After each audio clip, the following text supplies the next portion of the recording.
Welcome to Indiana Sports Beat Radio, presented by Endeavor Hospitality Group and Andy Morhonda of Bloomington. Looks over the middle, second guesses, fires, throws. Does he make the catch in the end zone? Yes! Touchdown! Oladipo to win it. Another one! He got Another one! Oladipo! Another one! Huge hole! He's at the 30! He's gonna go! 10, 5, touchdown! Jonathan Taylor! Galloway finds Rob Finnessy, who fires the three in. He hit it! Now, from the Golf Club at Eagle Point Studios, here's your host, Jim Coyle. Hey, welcome into another edition of Indiana Sports Beat Radio. I'm John, the producer, currently getting things rolling as Jim gets set up once again from the NFL Combine. Welcome in. We're brought to you by Endeavor Hospitality and Andy Morhonda of Bloomington. With me, as always, with us as always, Mr. Dustin Schutte from Outsider.com. Oh, and I forgot to say, for the next few minutes, Jim Coyle is hashtag on assignment. That's what we're going with each and every day now. We need to coin that hashtag on Twitter and own it, like on assignment, and then just whoever's not going to be here for a specific day, because it seems like always one of us is out doing something. That's right. I'll be hashtag on assignment on Friday again for the next 3 Fridays. And I'm not necessarily fond of doing that. I hate missing the show, but duty calls when you have 2 jobs. It's the way things roll sometimes. John W. chimes in, Jim must be tired from that 1 minute, 1 minute, 40 second, 40-yard dash time. There we go. Like That's about right. Yeah. Yeah. Catching his breath. The headline we talked about before the show. You bought some pants yesterday. I got some pants, and I just want to throw this out there. Okay, I don't know what the best shopping is, but I think the worst is jean shopping. I don't know, because there's so many different styles. Like, I remember back in the day when I was growing up, and it was just like Lee Dunleavy's or whatever, and then you just go and buy them, and then you just had jeans. And now there's so many different styles, so many different cuts. Yeah. No shape is the same, no size is the same size. So you can't just go in and be like, I'm a whatever 32 or 34-32. It's like you got to try them all on all different sizes. It drives me nuts. But I did buy 3 new pairs of jeans, and I hope I never have to go through this experience again. I know. So what brand did you settle on? I'm not going to talk about it because I buy cheap pants. So I buy cheap pants. I bought jeans about 2 months ago, and they were Walmart brand jeans. I didn't go to Walmart. I went to Old Navy because I find that those sizes, for whatever reason, seem to fit me best. But it's like me and like a bunch of 16-year-olds. So I don't really know how to feel about that. But it's all about comfort. It's not about style. I'm just like, I just please want some pants that fit. I remember do you remember the Carpenter jeans that had like the little hammer holder thingy on the side? It may be before my time to care about, at least. You know, it may have it's probably been around, but I probably wasn't old enough to care about it. Kind of you're probably right, because those were really popular, like probably when I was in elementary to junior high, and then like the big brands like American Eagle, Abercrombie Fitch, Old Navy, what was the other one? Aeropostale. All those started popping up and became like, then these stupid trendsetters with 9,000 different pairs of jeans, all of which, like, by the way, what happened to the good old days when you just made holy jeans yourselves because you wore them so much? Why this pre-wash nonsense? And I know this has been going on for like now 20 years, so I'm old man yells at cloud. But like, why? I don't understand. I don't understand why you'd buy jeans with holes in them. That's just me. Yeah, I think I went through a phase of that in middle school where I had a few pairs of, bought holes, however you say it, holes in jeans, pre-made. Holy jeans. I agree. They're silly, but so that makes me wonder, like, what's the best type of shopping? According to Howie, Walmart still has the Carpenter jeans. Oh, there we go. How about that? Maybe I should go to Walmart then. Hey, people chiming in about the jeans on the hotline. Justin says, I splurge on 3 pairs of Levi's. Wrangler. That's another one I was thinking of. Yeah. He also says, I miss Bugle Boys. I don't know what that is. What's Bugle Boy? Oh, yeah. I remember Bugle Boy. I remember the brand more than the jeans. These are all bringing up some names. I feel like Bugle Boy. Do you guys remember? This is an Indiana. I think this is an Indiana thing too. Do you remember this? Do you remember Spiece? I feel like Bugle Boys were sold at Spiece. Spiece was a sports warehouse. I think they had multiple locations. They didn't last very long. Up in Fort Wayne, there's the Spiece Fieldhouse, or it used to be Spiece Fieldhouse. And I went to basketball camp there. Lately, they had former Indiana, Purdue basketball players that were the camp. But I feel like they sold exclusively Bugle Boy jeans, which was really weird. They were for kids. Were they for kids? Maybe I'm thinking of a different brand. There was some weird brand that Spiece sold, and I remember thinking, like, this is really weird. I remember maybe we should have Mitchell Page on here, and he could talk about his clothes he buys at Baby Gap. Carhartt website has good sales. This is all beneficial. But see, here's the problem. This is why I hate jean shopping. I have to go into the store and try them on. That's the whole problem. Because the sizes are never the same. They're never universal. Like you can go on can go on a website and buy a t-shirt and know for the most part that you're in that whatever, small, medium, large. You're going to be in that range. Maybe they vary a little bit. But jeans, again, I tried on 2 different pairs of jeans. They were the exact same. They were the exact same size, right? And they fit me completely differently. One, I about popped the button on, and the other one was very comfortable. So I don't know. I don't understand how it works. Pete says, I put it up there a second ago, jean shopping ruined my childhood. Had to shop for quote unquote husky. Is that still a size husky? I don't know. That's a good question. Use that phrasing anymore. I feel like, it definitely is almost intimidating. It's not the word husky. I'm looking for. Offensive. Yeah, I don't know. That's a good question. I would guess no. Robert says, just wait till you get old and retired.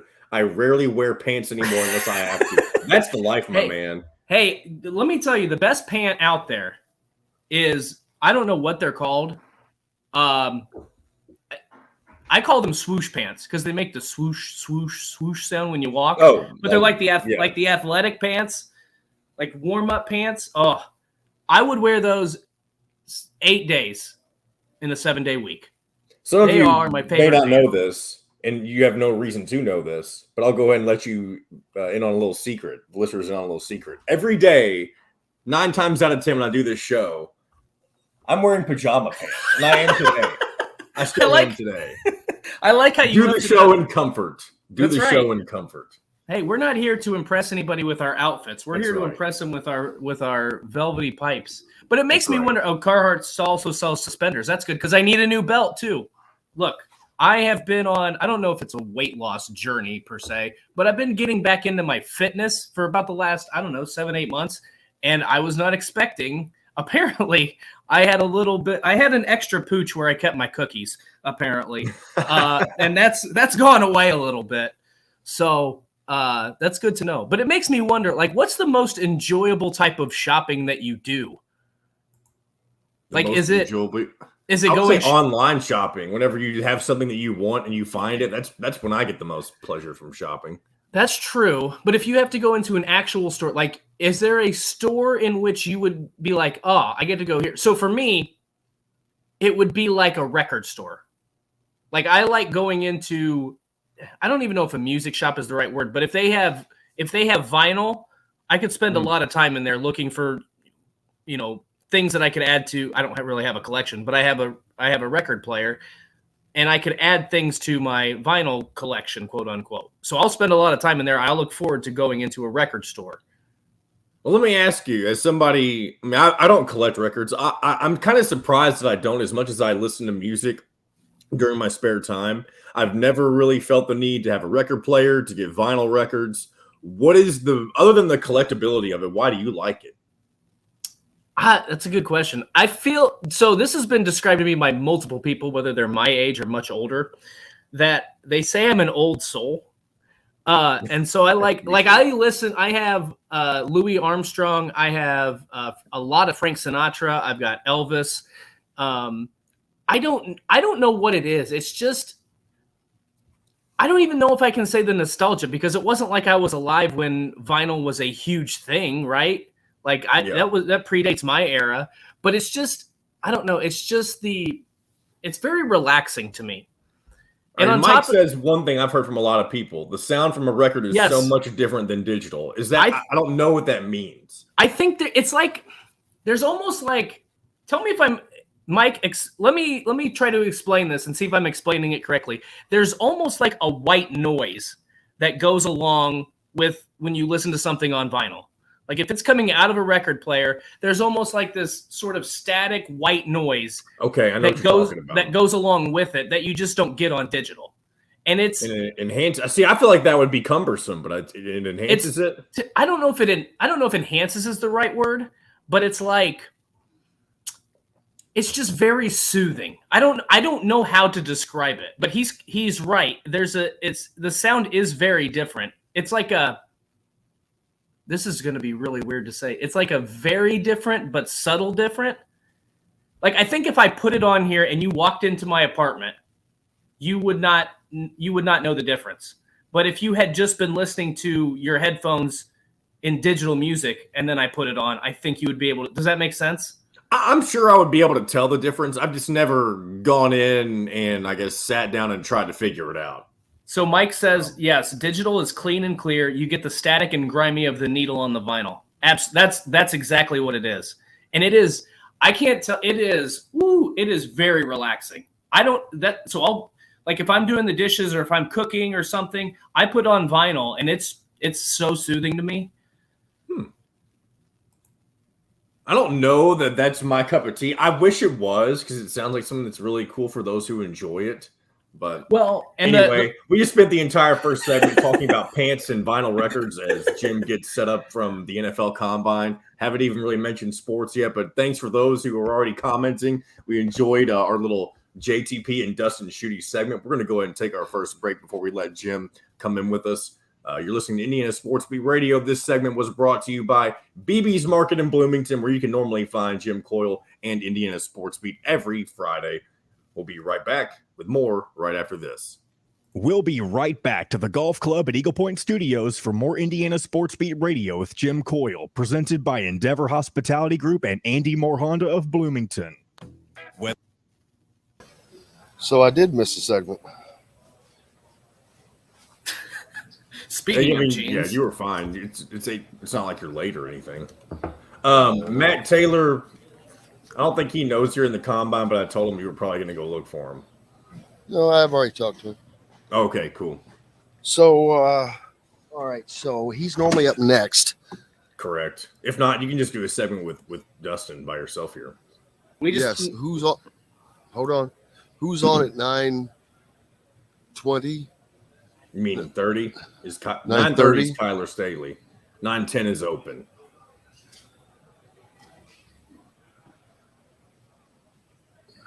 Yeah, I don't know if he's going to be quite ready at 9:10. 10:10 is open if you want to do the last segment with Matt Taylor. Just let him know he can do either one. Is Chris on today? He hasn't said otherwise, so I think so. Man. I like how he says, so Jim, jeans, your thoughts? Who said that? Howie. We just spent the entire first segment talking about Dustin's new jeans and some vinyl records. I will not be talking about Dustin's jeans. We got a lot. Well, let me tell you, we got a lot of input. First of all, because I can guess. Has anybody? I'm going to save this because this is gold. All right, let's save it. Here we go. 5 left. I feel like I'm going to know your guys' favorite brand of adult diapers any second now. You never know what you're going to get when the fact that you know them is shocking. I don't, luckily. What? Adult diapers? I don't. Man, I left. I know there's one brand called what are they called? Okay, hold on. I gotta write all this shit down. They're called Dependables or something, aren't they? Isn't that a thing? Depends. Those are Depends. Yeah. Depends. That's what that crazy lady who was in love with the astronaut wore in her quest to go kill her rival a few years ago. You don't remember that? She put on her Depends so she didn't have to stop to get to where she was going. I don't recall any of this story. Well, it doesn't surprise me. You were more concerned with buying jeans. Sounds like a low-budget movie somebody would make. It does sound.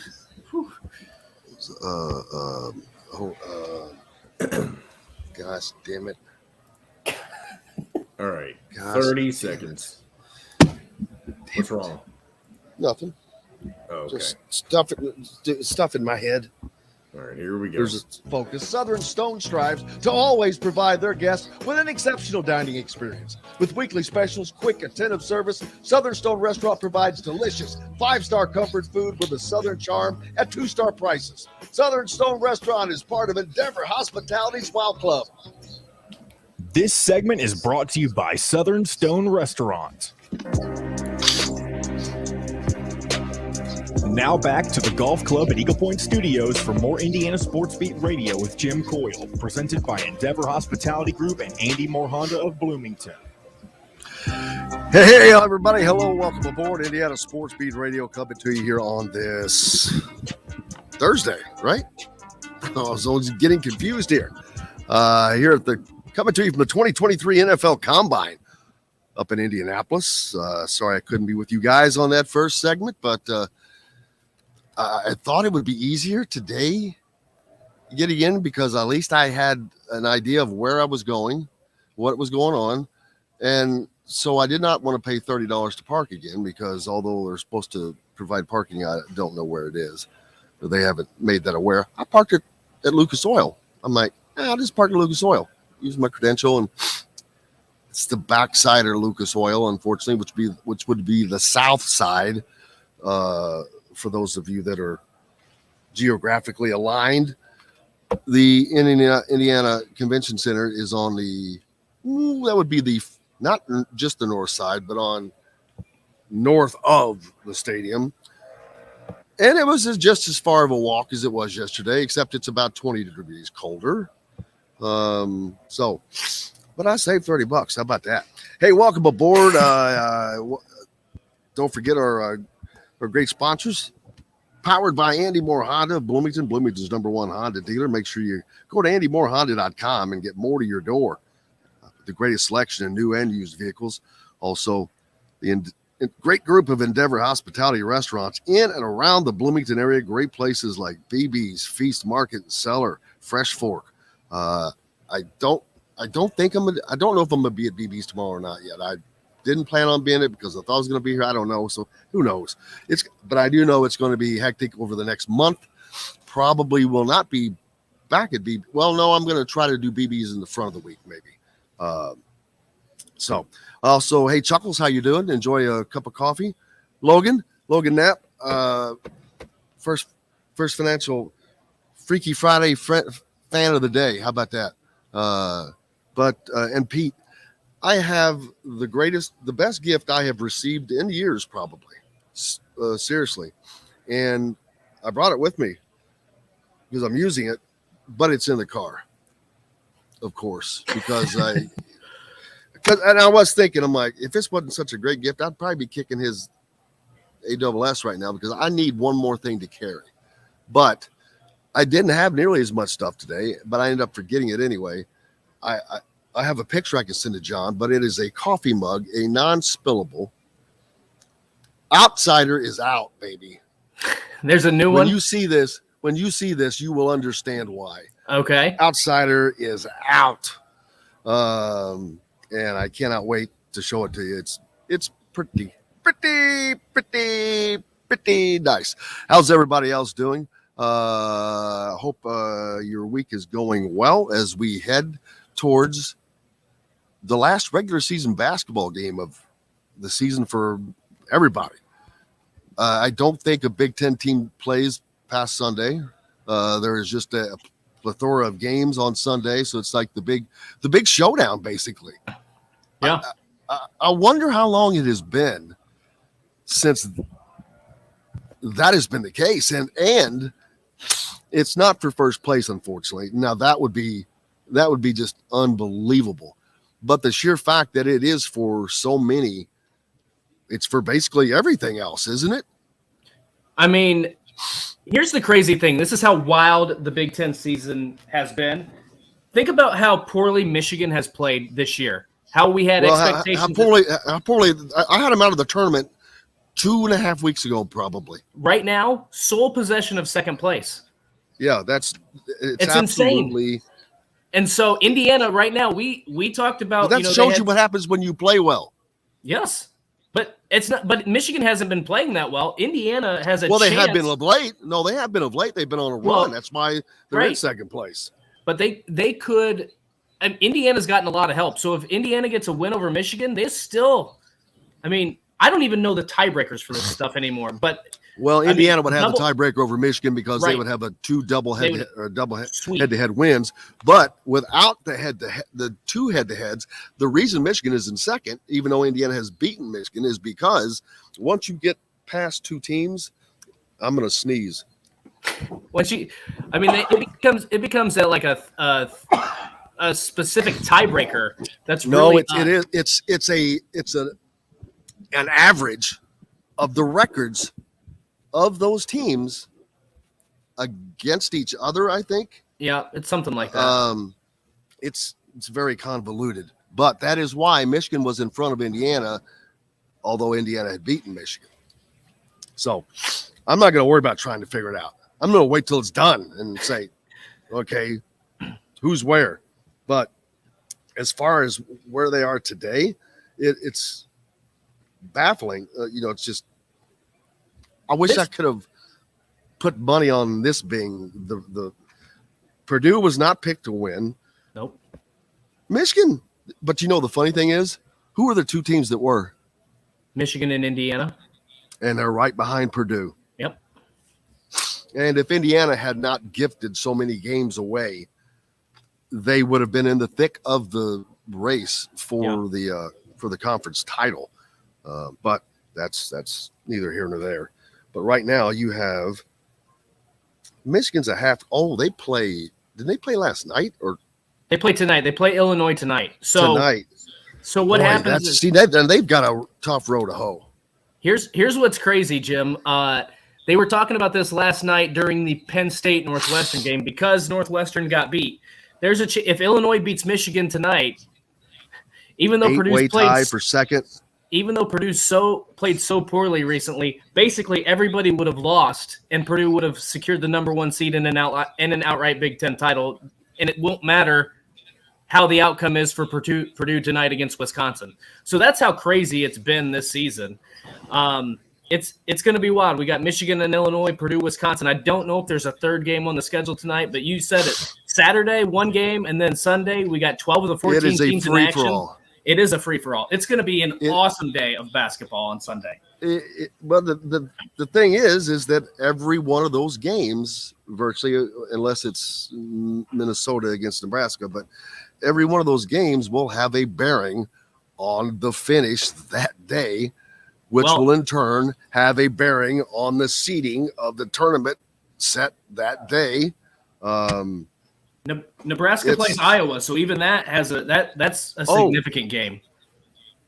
I think Wisconsin plays Minnesota, so that's probably the only game of non-consequence. But I think the double bye is still very much alive for those 2 through 4 seeds, and then you look at the bottom.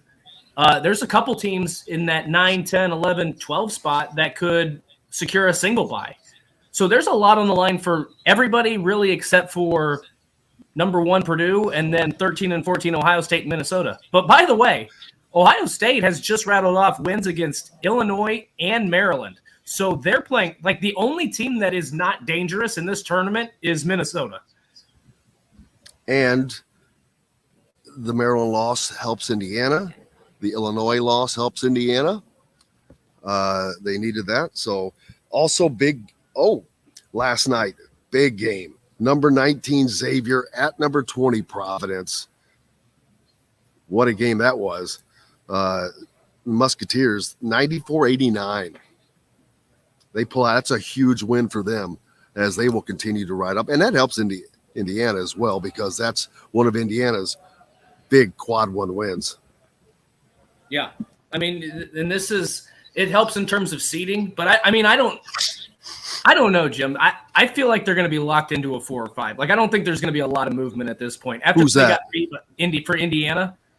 Oh, Like, there will not be higher than a 4. I don't think so either. That's high. 4 is now their ceiling. Their 3 ceiling. They kind of, Yeah.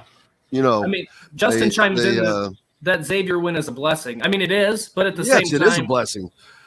But in Indiana's ceiling has been lowered a touch, Yep. And it is what it is, and they can only hurt themselves from here more than they can really help themselves. Yeah. So, and that means they need to win games. They need to beat Michigan. They need to win at least. They'll be playing on Thursday. I think they need to win at least 2 games in the Big Ten tournament. You got to win on Thursday and Friday to get to Saturday. That would make you one of the top 4 teams in the Big Ten. So I need to see them playing on Saturday. Well, if they get otherwise, it also depends on what happens. I keep telling people you got to look at the seeding process linearly. Right. What happens in front of them? They could get there. They could get that double bye and only have to win 1 game to get to Saturday. So, well, that's true. I mean, we have to wait till that all. Man, we probably need to do a Sunday. I was going to say show, man. I was going to say it feels like Sunday, like it feels almost like Selection Sunday. Like you're not going to know. You're not going to know anything outside. Again, number 1 Purdue, probably assuming either Michigan loses or Purdue wins tonight, and then 13 and 14. That's all that's set. 2 through 12 is up for grabs, man. A couple of other big games last night in the SEC. Alabama number 2 at home. Man, they had to work hard and hold off Bruce Pearl's Auburn squad. It looked close for a while, but 90-85, the Tide come out of that one. But there you go. Shocker of the night. Yep. Drum roll, please. Are you ready for it? The Vanderbilt Commodores, the bastion of college basketball, rolls into Rupp Arena and knocks off the Kentucky Wildcats, number 23 Kentucky, 68-66. I can only imagine. I would have loved to have been in that building with about 4 minutes to go. Well, I don't know. I didn't watch the game, so obviously it was a close game, it looks like. So I would like to have been in the building on the way out doing an exit poll. Oh, that would have been good. Yes, it would have been. What do you think? What do you think of the job John Calipari's doing? What do you think of the job John Calipari's doing? Yep. Yeah, it would have been a good time. Yeah, that's it. They have. Well, I don't know that they've been so sporadic with it, but I think that there was finally some. All right, he's got it rolling here at the right time. We'll give him a pass for this season, and then you blow it in a game against Vanderbilt. Which, by the way, Vanderbilt has been a very weird team this season. I cannot figure them out. And, I mean, I guess that's par for the course in terms of this college basketball season. At the same time, like I think they've beaten Tennessee, they've beaten Kentucky. I think they've got some good wins. They got beat by like 146 against Alabama. So another big game yesterday in the Big 12. Number 9 Texas goes to number 22 Texas Christian, and they get beat. So a little bloodbath in the Big 12 as that bloodletting should start. Well, that commences. Well, that's next week as well. Yep. So Kansas already has that. I believe Kansas has the Big 12 wrapped up. No shocker there. Gonzaga struggling past Chicago State 104-65. Boy, that was a tough one, wasn't it? But you know what? But that's why every year I get sick and tired of hearing about Gonzaga. And thank goodness haven't had to hear about them this year. Well, they haven't been. They don't play anybody. Right. But they don't play anybody either. They're still. Well, I mean, they're non-conference. They usually kind of load that up a little bit. I don't care. Indiana played Arizona and Kansas and Xavier.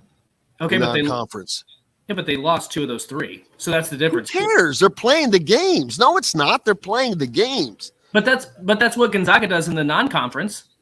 No, they don't. Yes, they do. Indiana plays a non dude. So, but that's are what you telling me that? Wait a minute. Are you telling me that schedule is better than Arizona, Kansas, Xavier? Nope, not what I said. Okay, I'm just saying. Okay, stop. Okay, Here, I'll pull it up because Dustin does have a point. Okay, stop. You guys are missing the entire point. Let's say their preseason's equal. Who cares? They don't have a conference schedule. Is my point. They don't play anybody for the rest of the freaking year. There's nobody. St. Mary's. That's it. They don't play anybody. They play powder puffs every game in this. That's why they don't do anything. They're never tested. They're never as good as people think they are. They just aren't. It's like Houston. I don't know that Houston is as good as people think they are because we don't know how good they don't play anybody. They played 5 total quad 1 games. Hell, Kansas played that in a 2-week period. Right. So it's, the Gonzaga schedule does not equal out because they have a decent non-conference schedule. Hell, everybody has a good non-conference schedule. You have to. Well, the point, they either need to get into a real conference, or I'm over Gonzaga. That's not going to happen because they don't have. No, because they don't have football. Right. So they're not going to. That's not going to happen. I mean, it would be interesting though if the Pac-12, because they're going to be desperate for teams if they're able to stay together. The Pac-12 could potentially add them for just as a basketball school, like the Big East. I don't see that. Not in the Pac-12. The Pac-12 is a Power 5 conference. They're not going to do that. Football is the engine that drives the train. So the Pac-12 is going to have a school that has football. They cannot have one that does not. And that's what they're losing. They're not losing USC basketball. They're losing USC football to the Big Ten. Those are the brands that are losing. It's not the basketball side, even though UCLA basketball was obviously great, and I guess it's still a great brand. That's not what they're concerned of losing. They're concerned of the football brands that they're losing, and that is what they have to make up for. And Gonzaga doesn't do jack for in that regard because Gonzaga basketball is where I'm already having a discussion about it right now. So that is not in no way, shape, or form going to be able to make that up. But so I don't see it. But it's going to be interesting. They have to do something, Dustin. And I don't know. It's gonna. I mean, there are teams out there. But I'm surprised the Big 12 has done the most incredible job of maintaining what they have with what they're going to have left. Because I think that they're being smart by staying small. Well, they're controlling it, and everything they have is pretty damn good. The football programs are good. The basketball programs are good. That may be, bigger's not always better. Right. What I would suggest I don't know if the Big 12 will go this route, if the Pac-12 will go this route, but we're making suggestions now. I would make a suggestion. Yeah. What the Big East did, though, if you get, I don't remember how many teams were in the Big East in football. Was it 10 or 12? But then they had 4 to 6 teams that didn't. You look at Villanova, Georgetown, St. John's, some of those other programs, Providence, that were in the old Big East. The Pac-12 could potentially take that kind of route and say, we're going to have a 12-team football league, a 16-team basketball league, because they have to do something. They're going to have to get creative in order to stay afloat. Because as we've talked about, they've got the Apple TVs trying to get the deal. They're not going to be able to compete with the SEC and Big Ten using those models. So they're going to have to do something creative. Why not try to get a Gonzaga for basketball or some of those other big-time basketball programs and do a 12-team football league and a 16-team basketball league? Nah. One word. Nah. Nah. All right. Don't like it. Not going to work. Fortunately, we've got to take a break, and perfect timing. Matt Taylor's going to join us at some point here. He's here, obviously. We're here at the 2023 NFL Combine in Indianapolis, up and around all of the facilities. We're not actually in Lucas Oil. We're at the convention center. But every NFL coach, every NFL GM's in town. We've got all the basketball converging. It's like lighting the fuse. This week we light the fuse. Wednesday. It's like, you know what? We should have it's like a torch lighting ceremony. Oh, there you go. We should have the runners running in, carrying the torch, lighting the fuse, baby. I like it. Well, the fuse is lit. I can't wait. We've got lots more coming up here on Indiana Sports Beat Radio, brought to you by great places like Endeavor Hospitality and their wealth of restaurants, and including products like Go Team. For those of you on the go, whether it's you, your family, friends, or the team, it's hard to find great tasting snacks that are good for you and taste great and healthy. Go Teams come in a multitude of flavors that are great. I've tasted them all. You can pick them up at BB's or just order online at goteambites.com. Chip Coyle back with more Indiana Sports Beat Radio right after this. We'll be right back to the golf club at Eagle Point Studios for more Indiana Sports Beat Radio with Jim Coyle, presented by Endeavor Hospitality Group and Andy Moore Honda of Bloomington. Golfers, here's the deal you want. All right. Excuse me. I mean, we've got absolutely 4 people out here running a leaf blower. Not one of them knows what they're doing.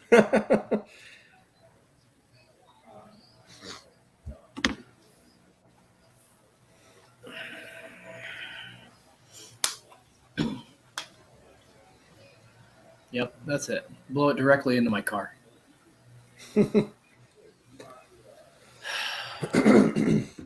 Excuse me.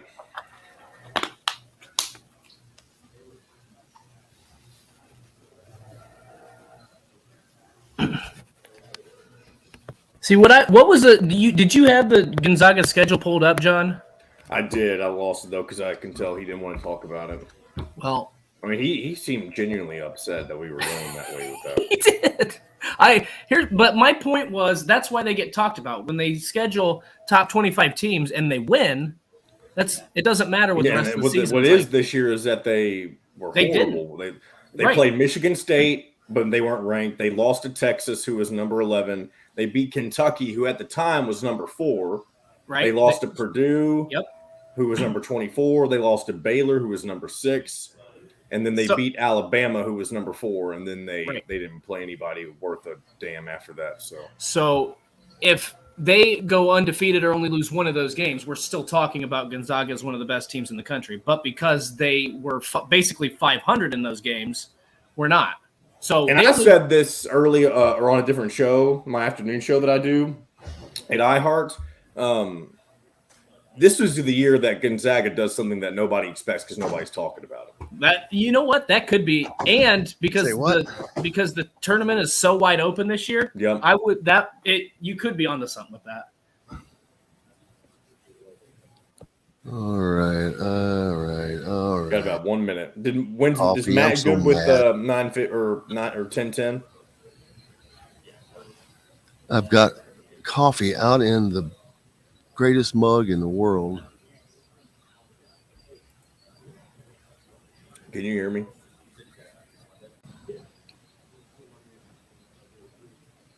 Hello? Can you hear me? Yeah, I can now. Okay. Bad again. You're good. Hey, keep tabs on Dustin's sound. Oh, I have been. No worries. It just sounds weird today. I've been fluctuating with it though. All right, here we go. Yeah, I've got to send him a. Oh yeah, a little thingy, whatever you're talking about. Actually, or I'm just going to have you buy one off of Facebook Marketplace, and I'll pay you for it. All right, here we go. Made sandwiches, entrees, a coffee bar, bread, pastries, all made fresh and mouthwatering. Stop by Feast Market and Cellar today. This segment is brought to you by Remax Advanced Realty, Indie Home Pros team by Cheryl Sizemore. Now back to the golf club at Eagle Point Studios for more Indiana Sports Beat Radio with Jim Coyle, presented by Endeavor Hospitality Group and Andy Moore Honda of Bloomington. Welcome back, Indiana Sports Beat Radio here on this Thursday, March 2nd. Is that right? All right. Not as good as March 1st. Why March is that? 1st, a little warmer. Oh, March 1st was a little warmer. gotcha. Yeah, it was a little. That long walk this morning was a little chilly from Lucas Oil Stadium into the convention center. Is coming to you from the Golf Club at Eagle Point Studios mobile unit from the 2023 NFL Combine here in Indianapolis. Breaking it up as we get ready to. I hear there's some basketball coming up soon, so thought I'd break it up a little bit and throw a little football in there. Because we are about to light the fuse on the basketball finale of the season, baby. As a matter of fact, conference tournaments are already in swing. Yesterday in the OVC, Southern SIU. No, is that Southern SIU? No, I don't think so. It is Southern Indiana. They got beat. Their first year in Division I. They're not eligible for the tournament regardless. They lose 58 or 68-54 to, I guess that's still a stupid Carbondale, rule, maybe? by the way. It's the dumbest rule ever. Because if you can freaking make it in your first year. Right. I can understand if you go from Division I to Division II because you might have a lot more talent. I agree. That would make sense. Absolutely. I am in total agreement. Absolutely. But if you go D2 to D1 and you're able to make it to the NCAA tournament. Bellarmine got screwed on that last year. Exactly. Today, App State taking on South Alabama, the number 9 and 8 seeds in the Sun Belt tournament. That's at 12:30. Could be already underway, depending on where you're listening. Illinois State takes on Northern Illinois at 1. Arkansas State, Troy, Evansville, Indiana State, Texas State, Old Dominion. These smaller conferences, they play a week in ahead so they can get some attention. Right. It's smart. That's exactly why they're playing this week. Otherwise, next week when the Big 10 and the Big 12 and all those conferences are going, nobody cares about these guys. But ironically, I don't think this is a tournament, but number 1 Houston plays tonight at 7, taking on at home to Wichita State. Patriot League tournament is going on. The Horizon League tournament's going on. Oakland and Northern Kentucky. The A-Sun, Eastern Kentucky at Liberty. Patriot League tournament, American and Navy. So there's a ton of basketball today. Tournament action, nonetheless. Lipscomb, Kennesaw State, whatever they are. What are they? Number 1 seed. No, I don't what know. are they? The Owls? The Owls, all right. Hooty hoo. Kennesaw State, that's who. That's right. Loyola, Maryland at Colgate. Valpo is on the line tonight. Murray State. SEMO, Southeast Missouri. Robert Morris, Cleveland State. Daggone, there's a. And hopefully tomorrow, I think that this is, tomorrow we should have Mike Davis and possibly the new NCAA scoring leader, Antoine Davis. How about that? He is able tonight. I'll be watching that game at 8:00. The 8 seed, they're the 8 seed. They're taking on the number 1 seed Youngstown State, but Detroit Mercy and Antoine Davis, of course, born in Bloomington, but he is 26 points short of Pistol Pete Maravich. I never thought he could come close to him. And that was not that long ago. I was like, he's not going to catch Pete, right? Wow. He did. This is going to be a big time.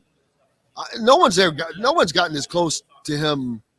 I have to pull the standings. I don't even know what they are, but no one's challenged him in forever. I don't even know who's in second. That's what I'm trying to look up right now, because it's a pretty incredible thing for him to be on that list and to do it at at Detroit Mercy. The thing is, Antoine, he will never not be on that list. Right. Freeman Look at the Williams. names on there. Read me the top 5. All right. The top 5 as of right now, Pete Maravich, Antoine Davis, Freeman Williams, who played at Portland State from 74 to 78, Chris Clemens from Campbell, 2015 and 19, Lionel Simmons from LaSalle, 86 to 90, and Alfonso Ford, Mississippi State, from 1989 to 1993. Here's a more familiar name, more recent name, Doug McDermott from Creighton, 2010 to 14. You notice that most of those schools are smaller schools? I did notice because they're allowed to dominate. They play in lesser leagues. They play lesser schedules. So when you have a guy that happens to be a superstar, you're not going to have teams that can defend him for the most part. But so there's that. But we expect to have Coach Mike and Antoine on tomorrow. So looking forward to that, just for the cool factor, man. And we've talked a lot about the basketball tournaments. Don't forget Big Ten women's tournament in action today. It's and then already underway. And Hoosiers Purdue tomorrow. plays tonight. Purdue does play tonight. Purdue plays at Wisconsin tonight. And as crazy as it sounds, I do not expect Purdue to lose, but it's basketball. Anything's possible. It happens. Yep. It happens. Especially this time of year, I've noticed that it happens a lot. And, I mean, they've laid out the blueprint of how to beat – they pretty much – Rutgers, Nebraska, Indiana have laid out blueprints to beat Purdue. So if Wisconsin can implement that – yeah, but I don't know that Wisconsin has that – Wisconsin does not have the same talent pool that Indiana has to pull from in that regard. Yes, Barry, Pete did only play 3 years. Barry asking, Pete played, yes, he only played 3 years. Freshmen were not eligible back then. Lou Alcindor also only played 3 years.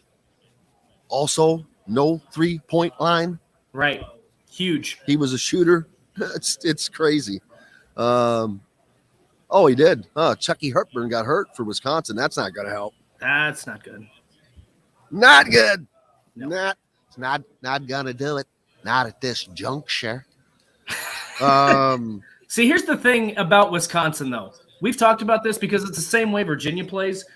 Wisconsin, their style of basketball, they can get beat by literally any team they play, but they can also beat just about anybody they play because of how they Chucky play. Hepburn, they can't. Well, no, probably not. You're probably right on that. But if they were at full strength, they have the capability of beating just about anybody they play because of their style is so unique. They slow it down, and they just try to get in. I don't even know if street fight is the right word, but they slop it up. They are perfectly if they could win a game 40-38, they will do it. Number 8, Arizona taking on the Trojans from USC at 11 o'clock tonight. So we can watch Antoine Davis, see if he breaks the scoring record, and then catch that game.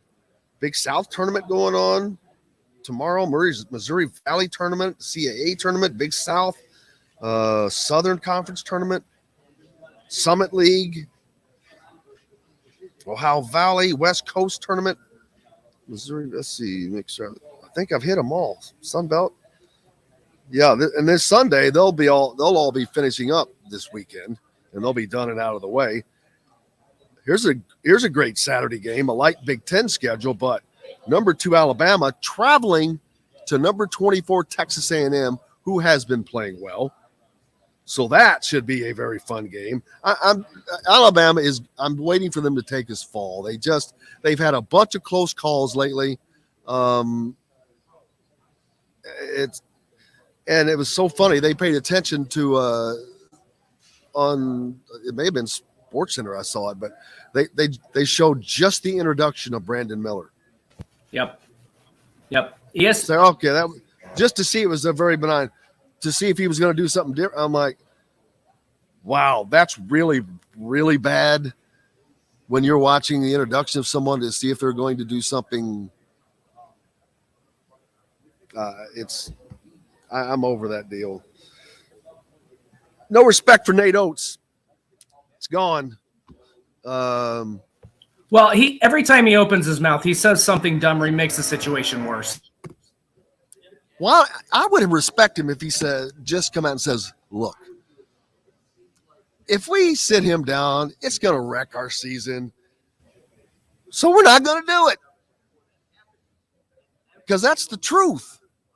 That is the blunt truth of it. I would not have more respect for him. Well, I would. But there would not. But there's not like there's a lot of respect to lose for him at this point anyway. I mean, I've never met him personally, but I've never seen a coach that goes, this is this dumb. Like, to continually dismiss some of the stuff that he's doing is dude, he's ridiculous. In the SEC now. I know. He's probably gone through a crash course. They probably have classes on that down there. It's probably a required major. It is. I mean, he is. It's world-class buffoonery is what it is. And by the way, this weekend, go ahead. I was just going to add one thing. I mean, the fact that ESPN is paying attention to some of this stuff during the broadcasts, like in terms of the do you know why they do? Introduction? Because people pay attention to it. I know, and it's very frustrating because that should not be a story. You can't blame ESPN. You got to blame people for being dumb. Right. Well, I agree with you. I don't disagree. I'm just saying it drives me nuts those are the stories we're focusing on when we shouldn't be. Now we'll move off that subject. The games to watch this weekend on Saturday will be in the Big 12. They're going to have a bunch of good ones. Here's another one, Iowa State at Baylor. This is not the Big 12. Seton Hall goes to Providence. Let's see. And then, of course, like we said, and then Kentucky has to travel to Arkansas. Did they lose to Arkansas at home? Oh, that's a good question. I'm off the top of my head. They did, and they also lost to Vanderbilt last night. Did we already talk about that? Yep. Yeah. Okay. Are you kidding me? You think I'd miss that opportunity? Louisville has to travel to number 13, Virginia. Number 12, Tennessee goes to Auburn, what the hell happened to Auburn? I thought Auburn was going to be a good team. Bruce Pearl, and then college basketball. Since he got caught cheating, they haven't done jack. College basketball. Another Big 12 game here on Saturday. Number 11, Kansas State at West Virginia. So the Big 12 on Saturday is TCU at Oklahoma. Kansas, number 3 Kansas at number 9 Texas. So Saturday is Big 12 day. Sunday is Big 10 day. Yep. It's going to be awesome. We got to take a break before I get my hand smacked. Who's up next? Is it Kyler Staley? Mm-hmm. Kyler up next, and then after him, I think we'll see about getting Matt with us after that. But Kyler Staley from the Hoosier.com joins us next. Get you caught up on any recruiting action that may be going on and what's happening with the Indiana Hoosiers. Back with more Indiana Sports Beat Radio, brought to you by our good friends from Remax Realty. If you're in the market for a home in the Indianapolis area, you need Cheryl Sizemore and her 2 decades of experience. It could be the difference between you getting the home you want or not. Reach out to her, Cheryl at IndyHomePros.com. Or if you're down in the Louisville, Southern Indiana, Floyd, Clark, Harrison, Scott County areas, you need Barbara Pop Real Estate Services. They've served those communities for 3 decades. Reach out to Barbara at barbarapop.com, or our friend Matt Lincoln, Matt at barbarapop.com. Back with more from the 2023 NFL Combine right after this. We'll be right back to the Golf Club at Eagle Point Studios for more Indiana Sports Beat Radio with Jim Coyle, presented by Endeavor Hospitality Group and Andy Moore Honda of Bloomington. Andy Moore Honda. I mean, Go to the NFL Combine and don't talk about the NFL Challenge. That's what we're doing here all this week. That is true. I mean, these leaf blower people are pissing me straight off. I really can't hear them. I promise. Well, they were right in front. I kept putting him on. I kept putting myself on mute because they were right in front of the window. Hopefully, they're done with that noise. But dear Lord, I mean, just infuriating. Oh, are you going to be on tomorrow? No. Okay. I'm just curious. Can you let Joe know? Because Joe's doing tomorrow for me. Good morning, Kyler. Morning, boys. How's it going? Welcome to the party. Good. Glad Yeah, to- I heard you listen to our pants segment this morning. I did. I had to chime in about the Spiece because every time I hear Spiece, obviously I think of the Fort Wayne Fieldhouse, but I think of Spiece Indy Heat AAU team, which was a thing back in the day. Now it's just Indy Heat. Yeah, they. Excuse me. I went to a couple basketball camps up there. The D1 or I can't remember what it was called. Oh, this is D1 camp, Yeah, something yeah, like yeah. that. I love that Fieldhouse. Do y'all have something to drink? Because It's I'm awesome. live. I'll do it live. You do it live? And I'm from here, actually. Yeah. We don't have any drink. Who knows what Kill he's me. saying? Just gotta tough it out. St. Elmo's here with nothing to drink. Dang. Yeah, For damn it. you. Wait till I come back. Wait till we're about to come back. I mean, like about to come back. How far out are we? About a minute and a half. Minute and a half. They bringing you a drink? No, they're not bringing me anything to drink. What are they bringing you? Hot. Now, do they have? Is it the hot? You have the nothing to drink. What the hot? I'm like, are you killing me? St. Are they Elmo's. Oh, don't be scared, man. Are you doing cocktail sauce at 9:30? yeah. Yeah, what are you doing? I can't. I'm waiting to come back live to do it. He's not. He's talking to somebody else. We'll just have to wait and see what he's. But I'm gonna got up die his because they don't sleeve. have anything for me to drink. It's got to be the cocktail sauce. Oh, I think he's got to eat something. Yeah, something spicy. Oh, That's good, it's man. doused in it. I'll show you when we come back. It's doused in it. Well, this will be great. Talk about Big Ten basketball while Jim's dying. 30 seconds. Fresh 30 home-cooked, seconds. nutritious meal prep that we cook up. The What's- Fresh hey, Fork what's takes care of everybody's all names? the planning, shopping, and prepping and can even Yeah. deliver them to your doorstep once a week. That's right. It's the Sam fastest, Rowe? simplest, and Real. easiest way to avoid decision fatigue. You pick your plan and pick up at BB's Market with no extra charge. So leave the heavy lifting to us and enjoy healthy eating with stocked meals in your fridge. Order online today at thefreshfork.com. Fresh Fork is a proud partner of WOW Network. This Yeah, I'm segment out is of brought to you by Bloomington, but- Feast Market and Cellar. Fort Wayne, all around the state. Now back to the Golf Club at Eagle Point Studios for more Indiana Sports Beat Radio with Jim Coyle, presented by Endeavor Hospitality Group and Andy Moore Honda of Bloomington. Welcome back, Indiana Sports Beat Radio here on this Thursday at the 2023 NFL Combine in Indianapolis. As thrown in a little football before we get ready for nothing but wall-to-wall basketball starting yesterday, I think. But before we get into this, I've got Mike, Ash, and Sam. Sam's from Indiana Sports Corp. Are y'all from the Sports Corp? Oh, Ash is from St. Elmo's, but St. Elmo's, you know what that means. The challenge, baby. the Challenge accepted. And of course, there it is. But the one thing I asked, the first thing I asked, do you have anything to drink with this? No. I'm like, are you killing me? Do I have to eat the whole thing? Right? No cutting it up? Oh, man. I got to eat this whole thing. This is live. Here we go. Play by play, live. Jim has just devoured an entire shrimp in his mouth, chewing it now. You can see his face. There's a lot of concern on there, covering his mouth, trying to keep it in. Oh, boy.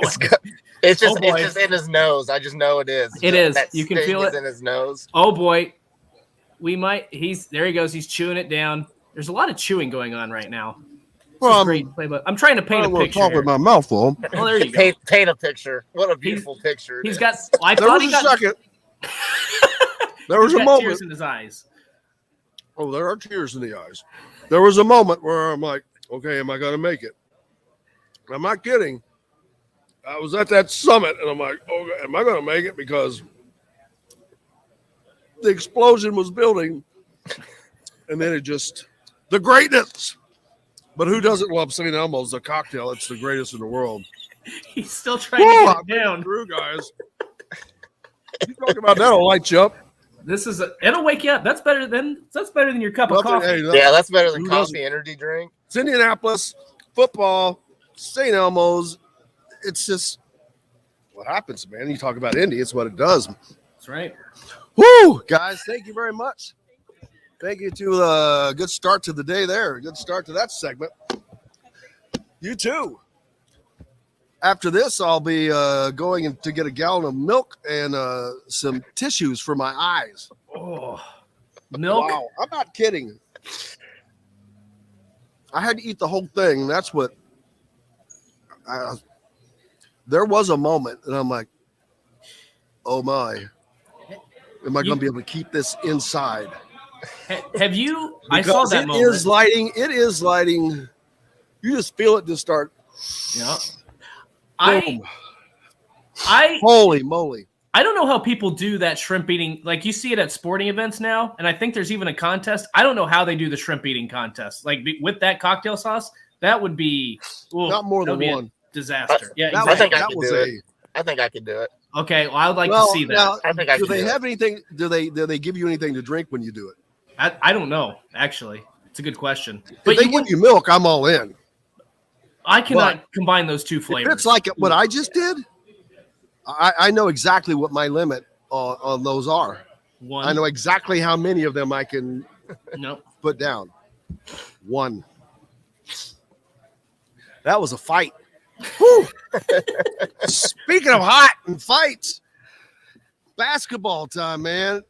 I've been saying we're about to light the fuse on this thing, and that's exactly what is going to happen. Well, it's already happened for some programs, but Saturday is a gigantic day in the Big 12 as they got games. Sunday is a gigantic day in the Big 10 as we don't know who is where in the tournament other than Purdue. They're the only ones that we know. And we won't know anything until Sunday. And it is going to be a wait and like, or this game's out of the way. Okay. Now, all right. Now this game's out. It's going to be a put the pieces in to the puzzle in place as you go on Sunday. Yeah, it's last night was complete chaos in the Big Ten, and it has been. You got Michigan, Iowa. I mean, they're right now. They got a double bye. I don't think people kind of expected them a week ago to be in this situation, especially Michigan, because they've been so up and down this year. But Indiana right now is in 6. You got Northwestern, Maryland, Iowa, Michigan all in front of them. A lot of talk going around that people think, the double bye is kind of gone from Indiana. And I was just kind of looking at, the rest of the schedule and everything. I think Indiana has got a really good opportunity, and they're still really in this to get a double bye. With Maryland and Northwestern getting beat last night, that's huge. And then they both still have really tough games, left in the schedule. Maryland plays at Penn State. Penn State's playing for their NCAA tournament lives right now. And then Northwestern's playing at Rutgers, and Rutgers is kind of in teetering right now of missing the NCAA tournament. So you've got a lot. The one team that I see, the two teams I see getting a lock in with the double bye is Purdue and Iowa right now. Iowa's got a home game versus Nebraska. So I would expect them to kind of win that game. But that Michigan-IU game on Sunday is going to be massive because, honestly, the winner of that game could be getting the third or fourth spot there. Well, and we've talked about two. What if it was Michigan, Dustin? We just talked yeah. about that.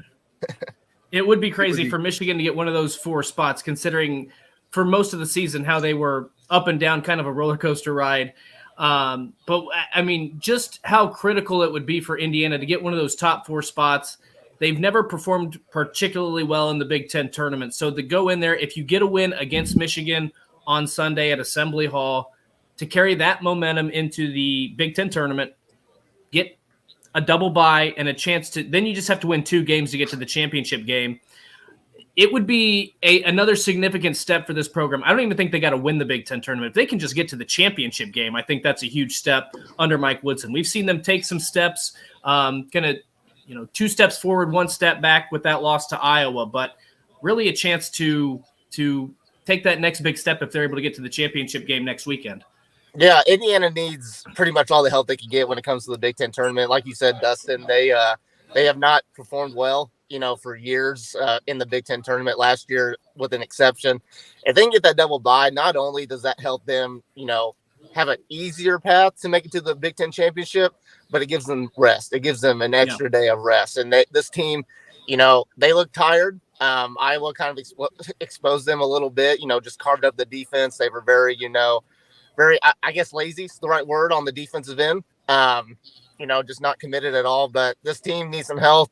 It also gives them a chance if Xavier Johnson's going to come back, which, I mean, it looks like it might be trending up that he might be able to play on Sunday. We'll see. But it gives them an extra day to incorporate him and see how they want to use him moving forward the rest of the season. So we'll see on that one. But Indiana, the double bye is very crucial for them. I think they have a goal of winning the Big Ten tournament this year. They kind of got the rug pulled out from under them.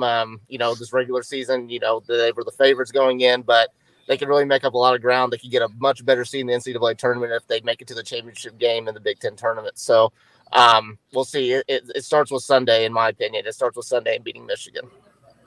Yeah, Indiana is obviously the game against Iowa where they got blitzkrieged. Not a good look at home when you are coming off of that big win over Purdue. I don't know if it was a look at me hangover or what kind of a hangover it was, too quick for him to play afterwards or what, but it doesn't matter really, because look at Michigan. Michigan is the hottest team in the in the league by far.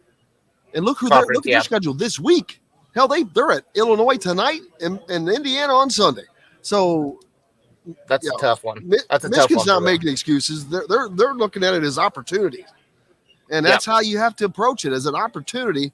And Indiana's had a bunch of them that they've blown, but they have yet another one here, and all they can do is what they can do, and that's win at home and let the pieces fall where they do. But by winning against Michigan, you now you have the head-to-head over them, so you've kicked them out.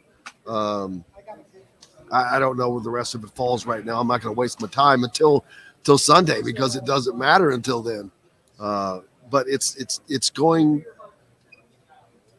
Getting that double bye is really critical because of rest, because of being able to work on things, because not having to play extra games to potentially go farther in the Big Ten tournament to increase the value of your own seed line in the NCAA. There are just so many things that play onto it. But it's an opportunity, and Indiana has to take advantage of the opportunity, like Michigan has been taking advantage of theirs, and they have two more. We'll see what they do with those.